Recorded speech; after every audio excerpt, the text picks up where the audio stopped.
Oh, it says starting soon, so I'm putting cook.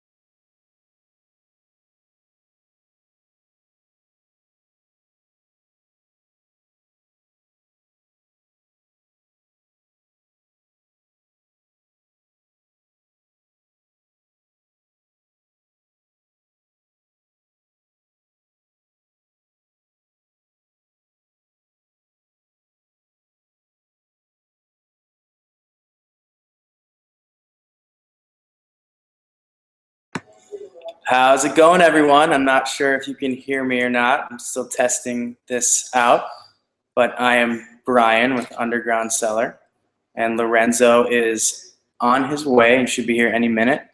We're going to talk about all of the wines currently featured on UndergroundCellar.com and hear a little bit more from Lorenzo about what makes each one of those wines special. So stay tuned, and we'll be with you shortly.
All right, we're live, Underground Cellar. We are here with Lorenzo Scarpone. He made it out. His flight was delayed all day coming back from Italy, but he is now here in San Francisco with us. So Lorenzo, Brian Gallagher, Underground Cellar, I'm really glad you can make it here today. Thank you, Brian. To hang out with us. So Lorenzo has an amazing background coming out of Italy, of course, and so we have him here today. He is a winemaker and importer. Most of the Italian wines that we're featuring during Italian Week were imported by Lorenzo himself. And so, Lorenzo, why don't you maybe tell us a little bit about your background and how you got into wine. I'm super excited to be here today because I'm Italian as well. My grandmother's from Napoli. Very good. And so I had the pleasure to visit Napoli last summer. And it was amazing. We explored all the islands, the Amalfi Coast, Capri. I spent a little bit of time in Rome as well as Venice. So that's, it's as extensive as I've traveled through Italy. But I'd love to hear where you're from in Italy and what your favorite part of the country is as well. So funny that you've been to Naples. We had the mayor of Naples here about last year, end of October, and actually very nice man. And so the heart of Italy is Naples. Right. A little bit the excitement, the beautiful lifestyle is Naples for the time. That's how I felt when I was there. Yeah. And so I'm from Abruzzo, and my family, I grew up in a farm, and for over 20 years, my family were farmers, and kind of wine was not really this fancy lifestyle. Sure. Wine, to be a farmer was really complicated job, I should say, and very, very harsh life. And so when I started to grow up, I said, well, I'm going to get hell out of here. Yes. Now everyone says, oh, farmer. But my time, we were considered like a little bit the, not second, third class citizen. And still, unfortunately, even though in my teenager, we still were considered pretty much like the forgotten people of Italy. And actually, right now, it's the best backbones of Italy. And we known, even before Ferrari, we know about food. Food is the only thing we have at art. Of course, art, but it's still with food is something that I do believe that we are second to none. Yes, of course. I have good experience in France and travel all over the world in about 60 countries. But one thing, Italy, we are here and the rest of the world is here. I'm not trying to be arrogant because when I came in San Francisco at the beginning, we started to go around, and I had a friend of mine I met, which was the founder of Slow Food. So 20-some years ago, was very different scenario in America, all over the world. And so when I really met this gentleman, I thought, all of this man is crazy, or is it brilliant? So that's why I started the idea about the slow food. And of course, in the meantime, I was also set up this small importing company, which was my one main company, and started to bring Italian wines that was unusually. Before it was Pinot Grigio, Chianti, little bit Frascati, and some Barolo, some Barbaresco, but a very small piece of business. And then so we start to bring different products from part of Italy, from Umbria, Abruzzo, the Prosecco. One of you are the first company to really push the Prosecco, because if you grew up in Italy, in Piazza San Marco, that's everybody would drink for aperitif. And that's how we started Bellini. So to be, I thought it was a great idea to promote something different. Sure. And did very good. And so our idea to pick up wines in Italy a little bit different. Not now. Our motto will has been all the time focus on farmer before then to be winemaker. Because to me, drinking a wine is it's an agriculture act. So it's really important, and also the people wine. And so it's also a little bit social justice, because I love to, when you pick a wine and you have two wines very close, if someone, it's an old farmer that is struggling, I will go towards that, because to me that represents a little bit social justice, because until recently the farmer, even now, many farmers that suffer throughout the world, so is Italy. And so I feel more connected because my roots, my family, they were farmer. I grew up with that. So to me, it's really enjoyable. When I place a PO for 2 pallets of wine and the farmer, he really enjoyed that. To me, it's the greatest, I think the greatest. That's amazing. Yes, quite honored. Yeah. And so you mentioned that Bresco, and you're from Abruzzo. Correct me if Abruzzo. Working on it. Yeah, no. So that was actually one of the most common questions we received was, what's the difference between those regions? You know, where are they located? Is there a difference in the type of personality of of the Italian people that live in these different areas? Or what can you say to? Okay, Naples is the area where there is, of course, the land of pizza, but also there are beautiful white wine. Actually, in south of Italy, usually the best white wine for me, personally, I believe it comes from Friuli, Colio, Isonzo, and then the other area. But as far as if you have to go south of Florence, actually throughout Italy, the second, third best white area is definitely Campania, because come from the Apennine, which is 500-700 meters above sea level. It's very volcanic soil, most of it. And so has a lot of layer flavor, sometimes a lot of acidity, sometimes low acidity. But it's really important, Campania, because now all the pizzeria with some sparkling wine, red wine like Gragnano, Lettere, so on. And beside the white wine, the Fiano and the Greco, which is very popular. You have Taurasi ready from Campania, but then you have Abruzzo, which is actually one of the best successful story, wine from Abruzzo, because it started gradually.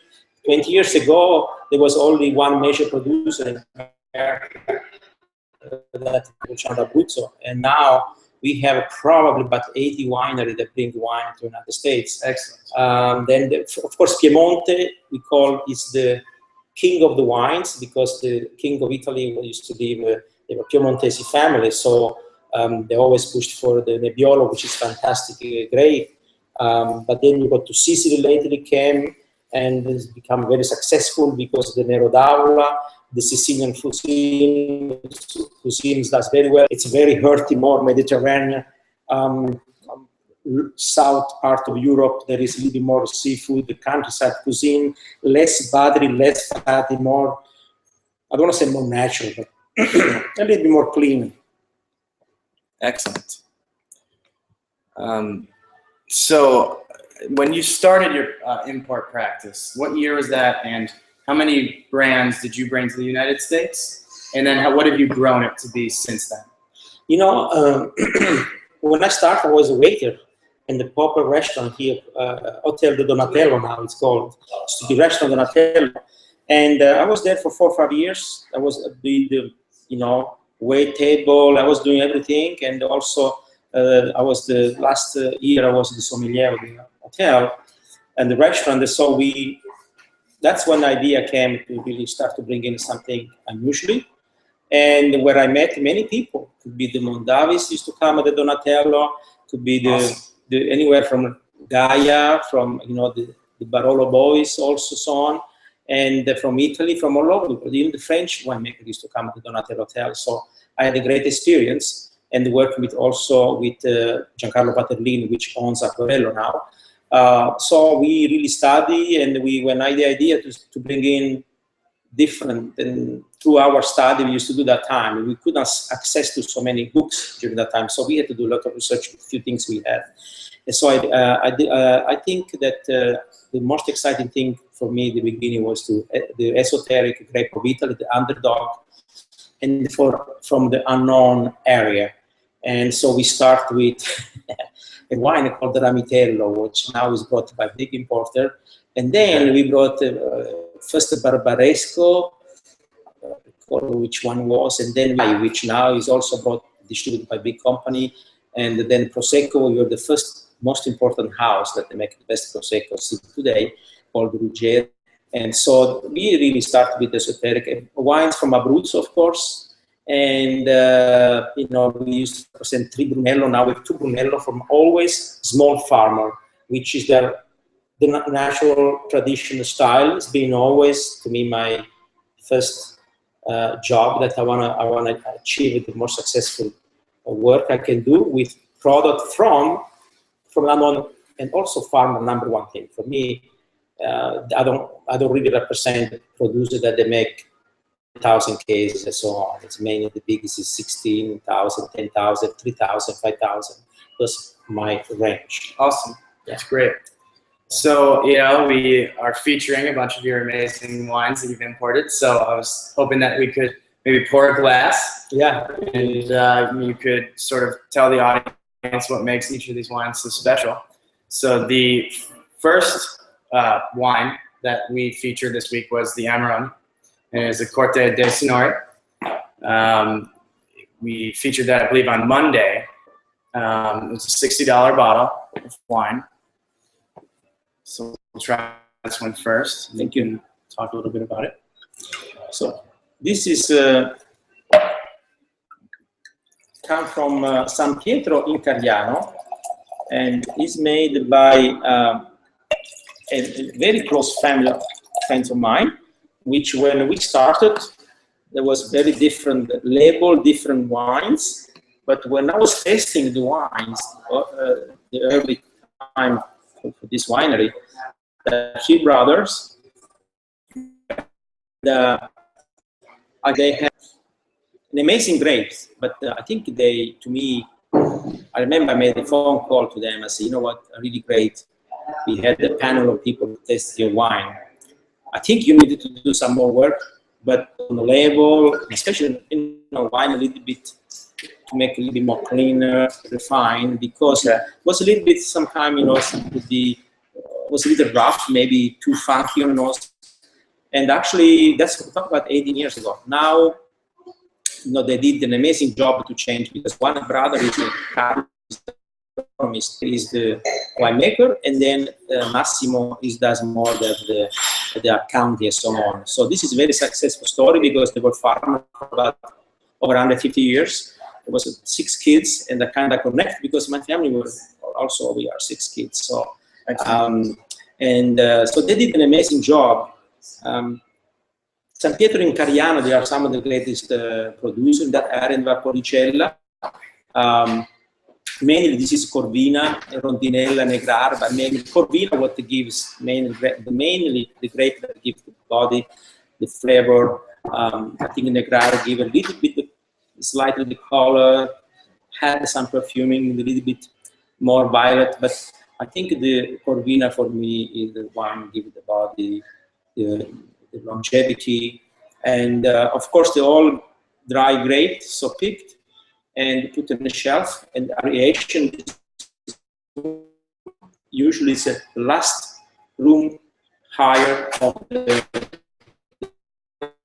room each winery. So there is some aeration, use a lot of water, and so they will crash in January. Depends the vintage.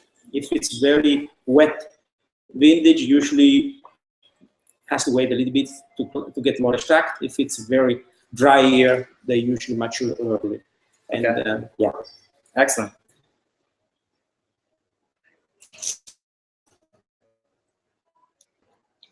Very good. So actually there was a question about the Amarone, and it's from Delilah, and she was wondering, what is the process of making the Amarone and what makes it so special? Because Amarone, first of all, you don't crush the grapes in October. You have go to the vineyard. When is the right moment, you pick the grapes in October. Second, this year is a little late. So you pick the grapes, and then you don't crush, you put on the shelves. The best looking, healthy grapes, and you put on these shelves, like boxes, plastic, like this. And you lay on top of this box, and then you stack each box on this room that there is aeration, a wind go through, some air, and then you wait until you check, you change the position of the cellar where you age. Actually, not age, where you dry the grapes, become racing. You lose the water and become a more extract, become a more concentrated grape. And so in January, you do the crush of the grapes. So you don't get dirty in October. You get dirty basic in January, second, third week of the month. It depends. By law, you cannot crush the grapes before January 1st. So, and then basically you do fermentation, you do the filtration, then you put, after fermentation, everything stabilized, you put in a oak barrel. Some people, they use barrique, some people, they use big tonneau. In this case, we used tonneau, and also combination of 10 hectoliter and 5 hectoliter. So for at least 2 years, and then you let it sit in the bottle. So, but that's amazing. That's quite an extensive process. So right now, this is the current vintage, because then Amarone can age for many years. Okay. Amarone used to be a wine, because it's a slightly rich concentration, but also slightly sweet, which usually used to be used in Easter, Passover, because it was something that the noble could use it with some sweet. Okay. And so maybe give you some, because remember, Amarone a few hundred years ago, Italy was a poor country, so you need some energy, some testosterone to keep going to work. So that's what happened. Amarone was the natural testosterone. That's how they kept it moving. Sugar, more exciting. So they wake up and start drinking some Amarone. Yeah, that's how Amarone. And then you put in a glass and you cheers. Salute with some nice risotto all'Amarone. If you ever happen to be in Italy, get risotto all'Amarone, because it's quite interesting. First of all, I am big risotto eater with Amarone. It's phenomenal. Risotto with Amarone. Amarone. Or bollito misto. Excellent. So Stephanie Volowitz had a question for you as well. And that was, what is the difference between Amarone and Recioto? Very good. So Amarone is a little more dry, less sugar content. And Recioto, basically, it's dessert wine. Okay. Amarone you drink with red meat, with anything you want. Well, certain specifically like with the roast beef, and I love Amarone with great fillet, or buffalo. Buffalo. Fantastic. To me, Amarone is very good because buffalo is very flavor, kind of a sweet side of the meat. Amarone is the best combination. We don't have a buffalo. That sounds delicious. Yeah. But I'm getting hungry now. So yes, well, the good news is some food just arrived, so we can dive in a second here. And the Recioto is usually come with a small bottle. The Recioto is sweet. It's also the same process, but you let, depends the producer. Some producers stop the fermentation a little bit. So in Italy, you cannot add the sugar. It's illegal. So you stop fermentation, so it leaves a little bit of sugar, and it becomes a dessert wine, very extracted, rich, inky, but not oily like some dessert wine. Like sometimes it could be from Passito, the Passito di Pantelleria or Malvasia delle Lipari. They usually be more oily, and this is some other Moscato Nobile that you find throughout of Italy. The Passito dessert wine, like for example in California, a bit more high sugars and more oily. Recioto, still sweet, but more drier. Excellent. Okay, great.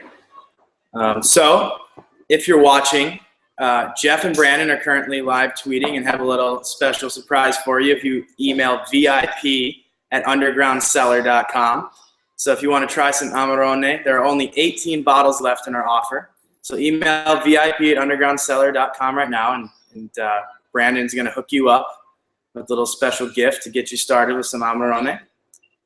In the meantime, we're going to move forward now and go for the Casina Bruciata Barolo. So that'll bring us to our next, I'll hold the bottle for you. Casina Bruciata Barolo. It means a burned cellar. A burned cellar. The reason why, because 200 years ago, there was a fire at this location you're talking about. Don't imagine the winery, a cellar that now we used to. This is very old Italy, under 50 years ago, under 70 years ago. And there was a fire that burned, and so they rebuilt the family used to want to rebuild this farm, and the descendant of this family, Carlo Baldo, is an amazing farmer, typical Piemontese, you know, beard, long beard, but strong hand. And when I see him, he's always in a tractor. So sometimes I said to him, I'm jealous because you enjoy to go around the tractor and you are free. You are a free man here in your land. And so I'm really jealous of you, but an amazing guy. And so start to get going a winery. They used to sell most of the grapes to the big producer in Barbaresco. They are just above Martinenga. And in Barbaresco, this is a very small area, Barbaresco. And they also own, inherited, I think the wife inherited a small, like maybe less than 1 acre of Barolo, Nebbiolo in Carnubi, the low part of Carnubi. Carnubi is probably the most important, well-known cru in Piemonte, in the Barolo zone. And is the Carnubi Moscatel is the low part, the south part. And so they make we get about 46 pack for all the year of the best vintage. They make probably about 156 pack total production. And I love what they do. It's Barolo. It's also Nebbiolo grapes like Barbaresco, but this is different area. Barbaresco, in the Barbaresco area is Nebbiolo grapes. Barolo in Carnubi is sottozona, we call it Italia, the cru inside of Barolo, which is the low part of Carnubi. It's called Carnubi Moscatel, is also Nebbiolo grapes. And usually Carnubi is considered the area where there is a little bit more lush, more feminine Barolo, can age probably longer than any other part in the Barolo zone. Excellent. Okay, so that's the difference then between a Barolo and Barbaresco. Yes. A lot of people actually asked that question as well, so I'm glad you're able to touch on that. So what should you expect when drinking this wine? Well, in Barolo, usually when I go to visit my producer, my friends, Barolo, there are many beautiful restaurants, nell'Anghe, we call the Langhe area. But the Nebbiolo from this particular area, I really stratoto. Well, spaghetti with, I think, tagliarini, we call it, the spaghetti, handmade spaghetti by all the lady, and with white truffle. To me, this is the best with white truffle. The white truffle. Oh, it's it's something that you need to try one time a year, not one time in a life, because it would be too boring life one time in a life. One time per year. So what foods would you prefer to pair with a Barolo such as this? Tagliarin, it's homemade spaghetti. It's like little spaghetti alla chitarra. And they usually, the best tagliarin, that's it, version made, they use 40 eggs for 1 kilogram of flour. Yes. Here we go. Thank you. And well, of course, beef is beautiful, ravioli or agnolotti. There are very good restaurants in San Francisco, in California, that make very good agnolotti. So there are several, but with nice meat sauce, probably you can become creative. Barolo, okay, be careful the acidity. I think it's to me, it's more close to Pinot Noir than Cabernet, to give an idea for people who drink a lot of California wine. I would go Barolo, to me, remind more interesting Pinot Noir than Cabernet or Merlot. Okay, excellent. So we have some ravioli here from North Beach in San Francisco, which is the Italian village of this amazing city. And they do have some incredible food. What's your opinion on the American version of Italian food? Does North Beach do it for you, or do you still feel like you're so far from home? You know what? No, actually, North Beach. When the first time I went to North Beach, when I came from 25, 26, I always travel over the world. It's like, oh, what is this? But you need to understand the lifestyle, the history, and the people made North Beach. Italian fishermen. People were working as in a restaurant in the countryside, and North Beach was mainly fishermen, and people used to work in the restaurants, in hotels, San Francisco, but also North Beach was a sleeping town. There was nothing going on 50 years ago. Right. Two cafes, it's not what it is now.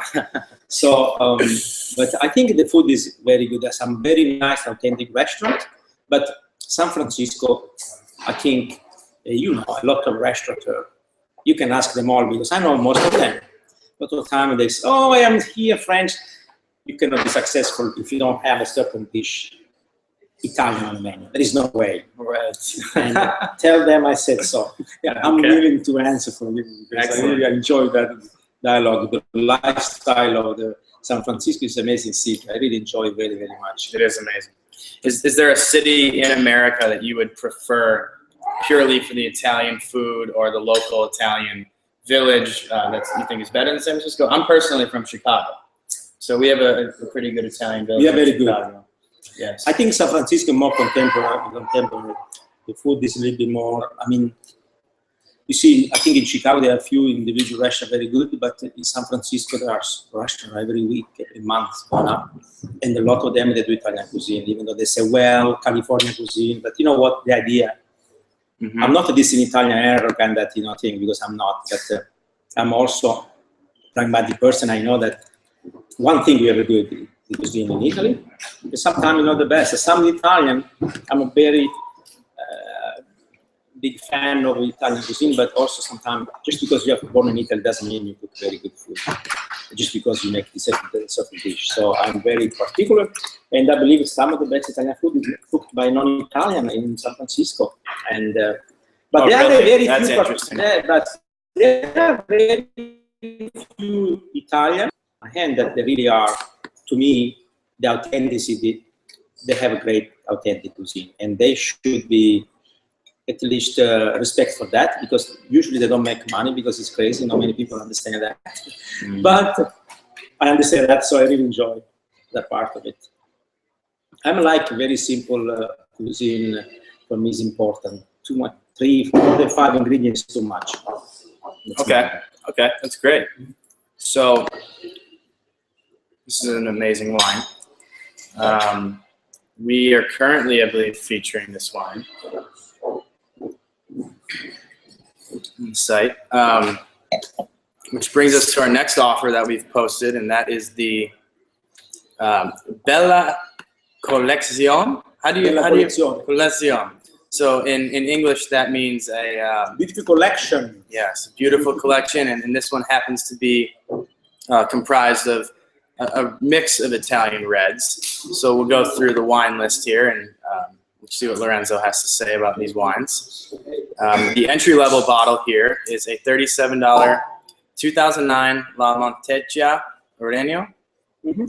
Yes, it's a Cabernet. This is an area come from half an hour west of Venice, about 10 minutes away from Padua. E Colle Ugane is one of the most volcanic area in all over Europe. Reminding me a little bit New Mexico with all these little hills, you know, dry and red. They are all green over there, but there are a lot of spas, a lot of hot spring, because it's very volcanic. So this area, even though many people think that some Italian, when you talk about Cabernet Merlot, say, oh, they try to bring here international grape, but actually this is an area a few hundred years ago, they already had the Cabernet Merlot and so on, because the royal family from France used to have a relationship with some of the noble in this area, and so they brought their own grapes. And also Napoleon was a big supporter, he was at the time in this area. So that's why we see today Cabernet and the Merlot, so on. It's a beautiful area. Of course, next to Venice, if you go to Venice, all the Piazza San Marco been rebuilt mainly from the rock from this area, volcanic soil rock from the Colle Ugane. Yeah? You didn't know that one. It's interesting. I'm very impressed by your extensive knowledge of your own country's history. It's great. One thing, I love more history than wine, actually. Yeah, that's your real passion. I love so history, then wine. What else? I don't know. Sometimes actually in the morning more history, evening more wine. Perfect. Well said. So in this offer with the La Montecchia, you do have the chance to win an upgrade to the Cazzina Bruciata Barolo. It's a Magnum bottle.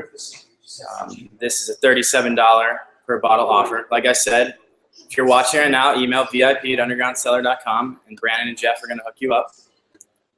Let's see. So let's answer some more questions here. Here's a great one we got from Robert Puglisi. And his question was, what is the difference between a wine that is categorized as a Classico, Superiore, or Reserva? It depends on the area. So you need it because each area is different. If you are, for example, in Abruzzo, it used to be a law, still actually there, that we don't have the reserve word. We call it DOC, or vecchio. It means old, which nobody want to use that terminology. Vecchio means old. So still some area reserve it today. So it depends on the area. If you go, for example, in Aglianico del Burto in Basilicata, it's the same thing. The reserve was called Vecchio. So DOC, it's a bigger area. DOCG is the top appellation for the Italian government. Now the Europeans are coming with DOP, it means the origine protect area. So because France and Italy spend so much with the appellation contrôlée in France and the DOC, DOCG in Italy, that they try to hold on that, but the Italian, the European government is trying to take away that. I do believe there's so much power in the European community because so many times beside Italy, France, Spain, Germany, a little bit, not many people knows about the history of agriculture like them, and sometimes you have somebody from wherever they are, they have nothing to do with agriculture. Here is the powerful, they make law. The stupidity idea sometimes of the European community. Amazing. What's your opinion on that, how the European community has sort of come together into a European Union? And do you feel each country has preserved its unique culture, or do you feel like there's sort of a mass fusion occurring? Well, the law is sometimes in agriculture I'm talking about. That's what mainly I'm involved, I grew up. Sometimes they're very stupid law. For example, there was a law that was telling me, this gentleman from Slow Food in Italy, that you were north somewhere in the middle of the mountains. There was not even a road, and you had to have an handicap bathroom, everything. Now a company of 2 families, but there is no road. Nobody can go there. So this is to give you an idea sometimes in disability, because nobody can even just walk. And so, but that's really silly things. But a lot of smaller producers, they don't have a word to say. And the European community, too many times, they are hyper-hygienic. They are like really everything sterilized, everything. Yes, but sometimes remember, make cheese, you need some bacteria. Make anything, you need to have some type of bacteria. So that's why really, I don't think, I'm not to share a lot of time what they do. But okay, I am for the European community, it's important. Excellent. So we're going to move on to a Basilicata. Did I pronounce that correctly? Very good, actually. The best of you pronounced. The best of you pronounced. I'm working, improving. Okay. So we're gonna pour a Basilicata, and one of the viewers did ask, what type of food would it be best paired with?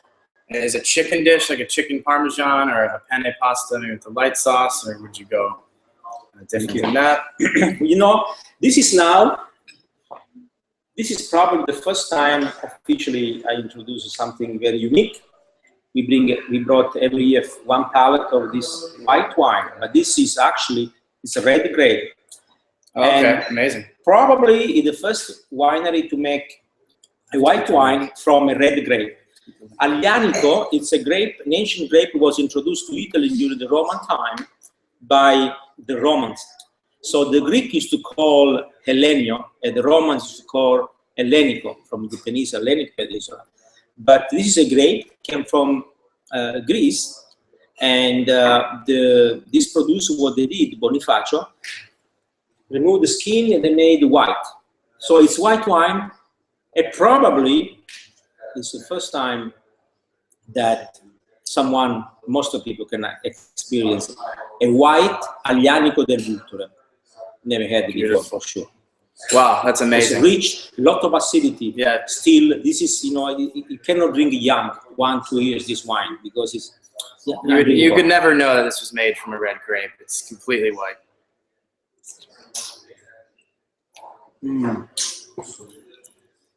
She's still here. Oh, that's amazing. Wow. We have some more food coming in here. Oh my God. Thank you. There we go, the pasta. Thank you, sirs. Chicken parmigiana? Chicken parmigiana. It was funny, when I was in Italy, though, there really wasn't much of that. So how did this happen? Who invented this? It's like my meatballs, the same thing, Meatballs? In Italy, meatballs was very small. If you go to Abruzzo, they're very small. Okay. Because it was expensive, the meat, 100 years ago. So then it came in America, meat was cheaper, more money.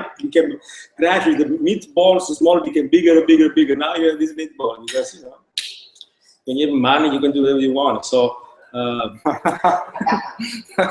not all the time, but in this case, you can afford more meat. That was the idea. And because the Italian used to be doing a lot of very hard work, and so they can have big meatballs, big digestion. And they also developed a lot in America, this dish, actually, more than in Italy. And so chicken parmigiana, actually from the area of Parma, but I think that as far as if you go to Italy, chicken parmigiana, I don't think you can find it. But actually, to me, it's a tradition. Sometimes it's really good. It's like Milanese with tomato sauce.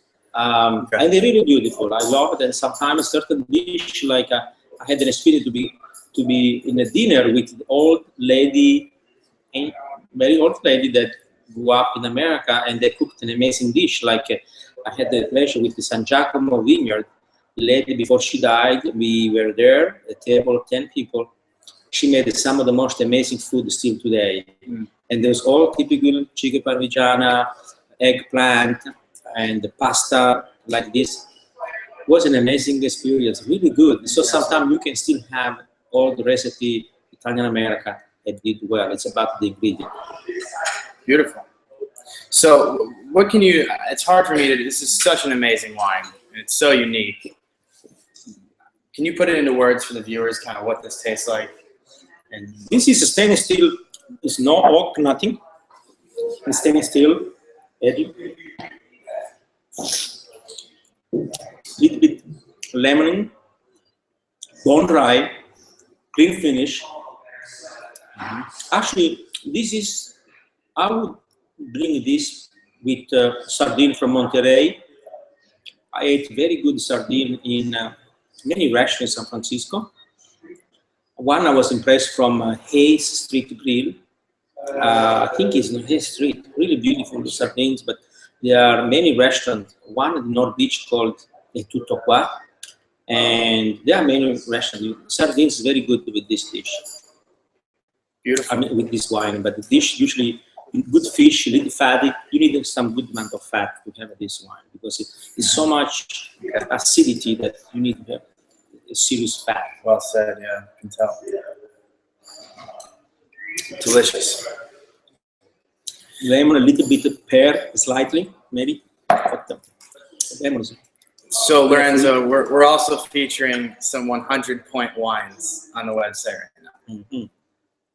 Quite an impressive achievement to get a 100-point wine.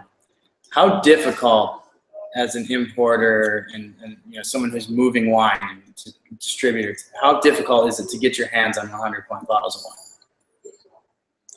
Well, even for me, it's actually. So you've been doing this so many decades. And yeah, still not. 25 years, and even before. Even if you are a top 10 restaurateur, sometimes it's not easy to get a top 100. I mean, actually, quite impossible.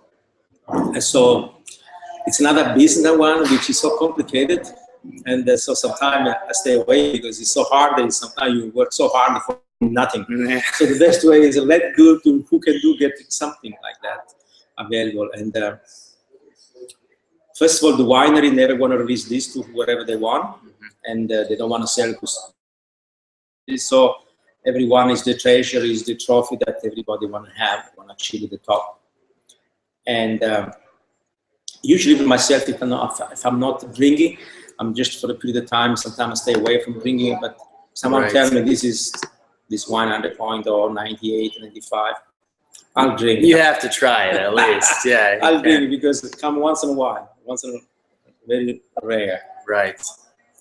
Let's see here. So, because Austin from Chicago had also asked, does it take a much larger financial investment to make a 100-point wine? Is it more just the conditions of the season and the harvest, or what really comes together for someone to be able to make a 100-point wine? Can money buy a 100-point wine? No. It's about the perfect storm. You have to have a certain combination, just because otherwise, so many people has money wants to have their own winery. It would be great, easy. You know, you buy a few barriques, you get the top winemaker, but that's not the case because you need to have a certain. It's a nature, the sun, the rain, the know-how, and also the most important for me, I think it's something happened that you don't even know. Nobody knows when 1 year become a top. We're going to be top wine they make because we develop. The vintage is different. The grape sometimes a certain age does not do very good job after 5 years. Sometimes then you think, oh, like I remember 96 vintage Barolo, everybody was moving 97, 97. Actually, some of the best Piemontese is 96. Okay. So to give you an idea, to make top wine is not easy. And first of all, it is more the balance for me making wine. So a lot of times, years that this wine is going to be like once in every 10 years. Okay. And the money cannot do much. I mean, yes, you can get. Everybody can have enough money, access to do certain barriques, certain winemakers, certain area grapes. But it's just a little extra age that's, you know, it's like a perfect storm. Sometimes things happen and everything has to be so perfect. That's why nowadays we are lucky because the vintage we can do better, average, higher quality vintage than before because first of all it's drier and there is more sunny, less rain, and also the ozone maybe it's happy to more beautiful weather, which maybe is bad, but that's what it is. Okay. And so sometimes the wine, certain year, who likes certain grape is important, the sun can do much better wines, like here in California. Okay. That's very interesting. So another user wrote in as well, and they sort of asked, what do these wine notations mean? And those wine notations were VT. You can see here, she wrote it, IGT, DOC, and DOCG. What do those mean? How does it relate to vino da tavola. Anything is vino da tavola. No appellation, nothing can be anything. You can make vino da anybody. Just put there. There's no regulation. You can do whatever you want. 3 months later, vino da tavola. Okay. IGT means indicazione geografica tipica. It means there is a little bit more definition of the area where it's come from. IGT means certain particular area, but more big area. DOC means a smaller area. The certain law tell you cannot produce more than 200 hectoliter, or let's say 100 hectoliter per hectare. So that's DOC. You have a certain parameter, and you have to wait maybe a certain area 2 years. Montepulciano d'Abruzzo, you have to wait at least a year and a half.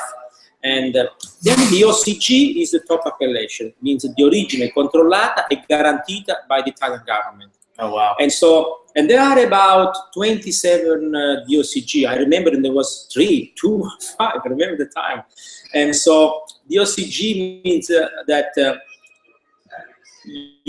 usually there are consortium also, beside the Italian government, that they control the area. For example, Brunello di Montalcino, which everybody knows, every year the consortium test wine blind and see, they give a rating on average what vintages is. And then You send the bottle, and the consortium tell you, no, your quality is not good for Brunello di Montalcino, so you call it Rosso di Montalcino. It's the same thing in the Colline Terramane, where I come from, in Abruzzo, the OCG, and it's also 1 year, you got the consortium, they said, good quality, this bottle are not good. So you got the classifier, you become just DOC o Vino Montepulciano d'Abruzzo, normale DOC. So that's very good, and a lot of people are skeptical, but actually, I believe overall they do a very good job, and most of the consortium too. So I really, I share that idea. Excellent. That's very interesting. Let's see. We have plenty of other questions rolling in here. This one from Stephanie says, which wine with desserts? Of course, of your collection. And what would you pair it with? You know, dessert wine, I wish someday we will have more dessert wine in every restaurant, every shop in America, because one thing when I used to work as sommelier at the Donatello restaurant in the 80s, early 90s, that the pairing with dessert, I enjoy that. That was, to me, is the most exciting time for a sommelier, for wine steward, to really put together certain wines. Italy, we have so many dessert wine. I think more than so many different areas, more than France and more than Spain combined. That's reality. Oh wow! Because every region, I think we have probably 70 different areas of dessert throughout Italy. Some up to the whole appellation, maybe 10. Moscato di Trani, which is probably used to be 7-8 hectare total the appellation. Now probably went up to 15, 20. But they are different Moscato, and throughout of Italy there are Vinsanto, like it's oxidation. With oxidation of the wine, you get dessert, and so you stop a little bit of the fermentation, the extract, that the sugar become slowly alcohol. But dessert wine, for example, I love Sicilian cuisine like cannoli. I'm a friend of mine that is from Sicily, and sometimes for 15 years I give him hard time. I say, when you guys gonna make a very good cannoli? You know, cannoli, and also cassata siciliana, which is not ice cream, by the way.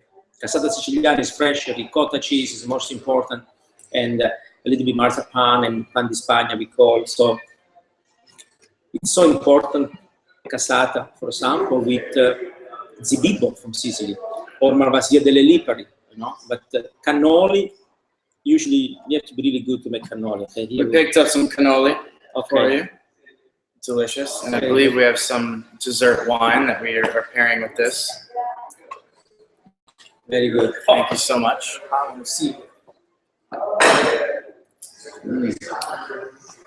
Thank you. Excellent. And my pronunciation is going to be way off on this one, but this is a Renzo Sgubin. Renzo, how do you say it one more time? It's a northern eastern Italian last name. Sgubin is Sgubin. Venetian or Friulano. This is a husband and a wife, and they do an amazing job. 10 hectares. It's a Chardonnay, Sauvignon, Pinot Grigio, and Tokai. This is something that really rich, bold wine. A little bit fermented in barrique, slightly aged in a small barrel. Has a good extract. It's big. This is a big wine. Yes, it is. Powerful. Delicious as well. So how often do you have a dessert wine after you finish your meal? We never chance all the time, because among friends, if I invite someone over, never ever they're going to go home without dessert wine. Never. If you have a dinner, anywhere you go, little bit of sip with dessert wine is the best thing. Better than cognac, better than grappa, than anything else. I love dessert wine because with dessert wine you can create a nice discussion with your friends, Okay. and take to another level. I'm sure. I'm big eater of foie gras. Okay. I'm big eater of being of Chateau d'Yquem, or the French. They make amazing dessert wines. But I really love very much the. I think in this case, some cakes that you can find in Italy by Partisan or Pasticceria. We have here a beautiful pasticceria that anyone can go to buy called Rulli. They have a last school. They have a location, I think, also Union Square. That's my problem. I never can go there because otherwise I'm gonna go crazy. But they make little pasticcini, mignon, and they're really mixing with some dessert wine. It's a really beautiful, exciting way to finish the dinner because you probably end up to spend 1/4 of the time just talk about dessert wine. So it's really important that every time you have a dinner, you finish up with dessert wine. You can be here in California makes very good dessert wine. With the port, maybe, as long as you have something sweet because it leaves the palate much better, nice flavor, and also feed your mind. When you have a good dessert wine with good dessert, so you end up have the dinner at the end much more happier. If you have to have a business, I'm sure they're going to do business with you. So especially if you're in a business meeting, you need to whip out the dessert wine and just top it off. I can't believe it. You never end up not shaking hands at the end. Someone are going to come and have you and grab you and say, oh, bella braccio, it's really important. It's a great idea. I'm gonna take you up on that one and use that. I want to know let me know if try in 6 months, you have maybe 15 dinner with your guests. Try 7 months of time, hand up a test. Yeah, so you all heard that. Try it out. Half the time, provide some dessert wine for your guests, the other half don't, and see the difference. Lorenzo swears by it. So we're gonna move on here and go to our next bottle, which is Scarpone. Lorenzo Scarpone is a winemaker himself, and this is his product.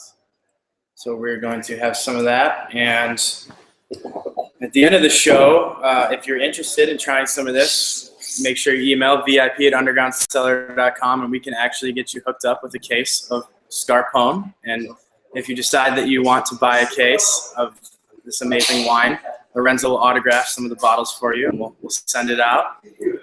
So we're going to try that in a second here. Very good.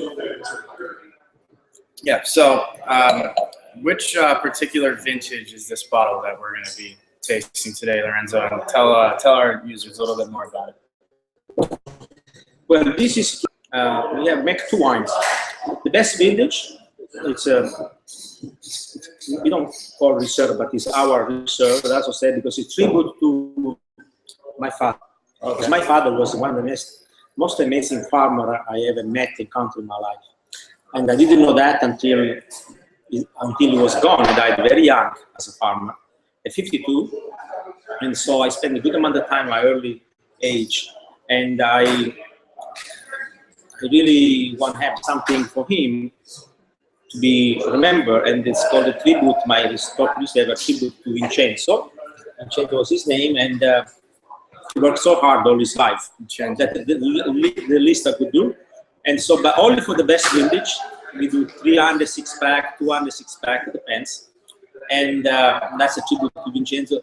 Right now, we pretty much gone with the last 7 6-pack left of that wine, and we just don't want to pay attention to sell the wine, but it's strange, but that's sure. Because then we have the next one probably next year. And so then we have the normal, which we make about 700 to 1,000 cases in good vintage. Okay. And so the label is very interesting. You know what is all that little things there? That's tools to work the land. Tools to work the land. So the fork, the big things that you can cut grass. That's all the tools that I used to work in, and I was damn good to work on those tools by hand. remember, even though I grew up in the 60s, 70s in Italy, but Abruzzo was one of the Abruzzo, Basilicata, Molise, one Calabria was a region more backwards in all over Italy. So I work with these tools, and to me, you may think, why you put there? Because you love it? No, because I hate them.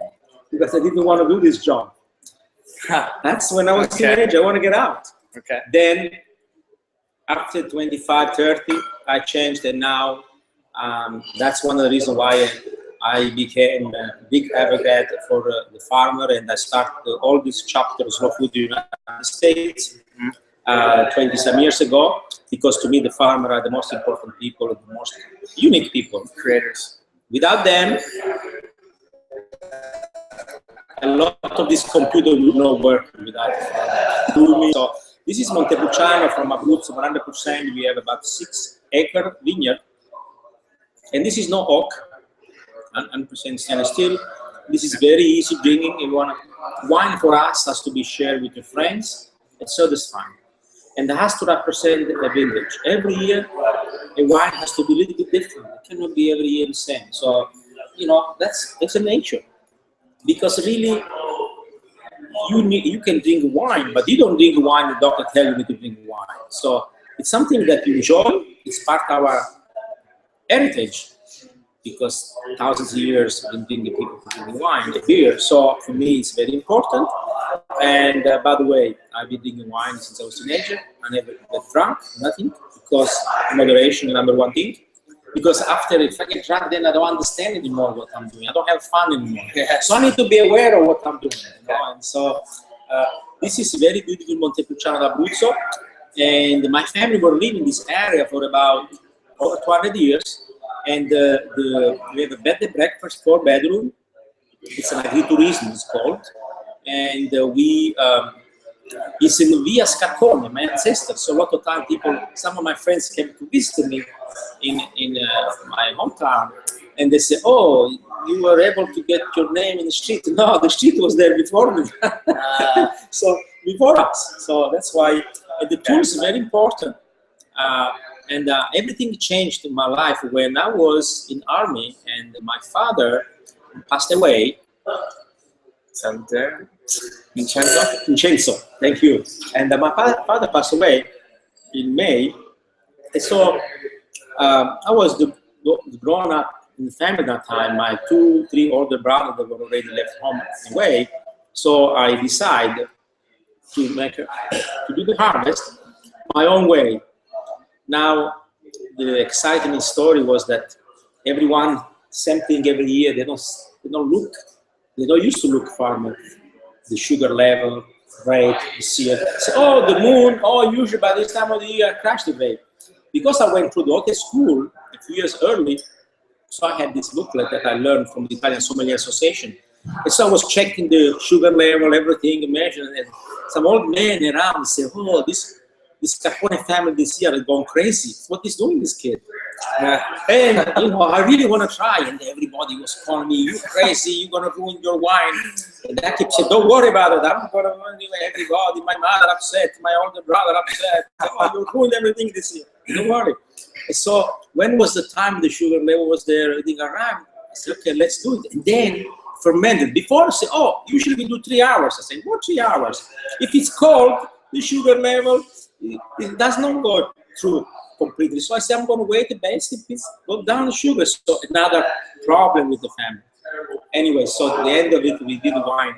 We made some wine, different way, and a couple of my uncles knew wines, and they came over, they tasted wine, and said, "You know what, I have to tell you something. For 200 years, our family has been making wine. But your wine is serious wine." And that's the beginning of my life, because I changed. I said, "Oh my God, that's amazing." And we talk about the 70, 80, actually it was 1980. That's amazing. So that's such an incredible story of Lorenzo Scarpone and how you became the winemaker you are today. Yeah. So if you are interested in getting some Scarpone, make sure you email VIP@UndergroundCellar.com. We'll give you a $25 credit towards these bottles. And if you buy half case, 6 bottles, Lorenzo's going to autograph one of them for you. And if you buy a case, he'll autograph 3 bottles for you, and you can give them to your friends, business associates, whoever it is that it would make a great gift for. So thank you so much to all of you who were tuned in. And Lorenzo, thank you so much for coming by. It was an amazing time, and you really educated us all on these wines. So from Underground Cellar, this is our 2nd ever live webcast. We're going to start doing these more regularly. So Lorenzo, salute. Grazie. Grazie. Lorenzo Scarpone, you can see the wine that is tasteful good. Otherwise, you can say this guy is crazy. Yes. I put my name behind. I will do that. Right. It's delicious. Okay, signing off, everyone. Very easy. Vingy with the berries. Yes. Blackcurrant. Very easy. Has to be, It's clean.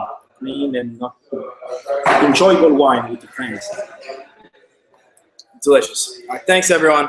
Make sure you email VIP at Underground Cellar. Ciao. Thank you. Ciao. Arrivederci.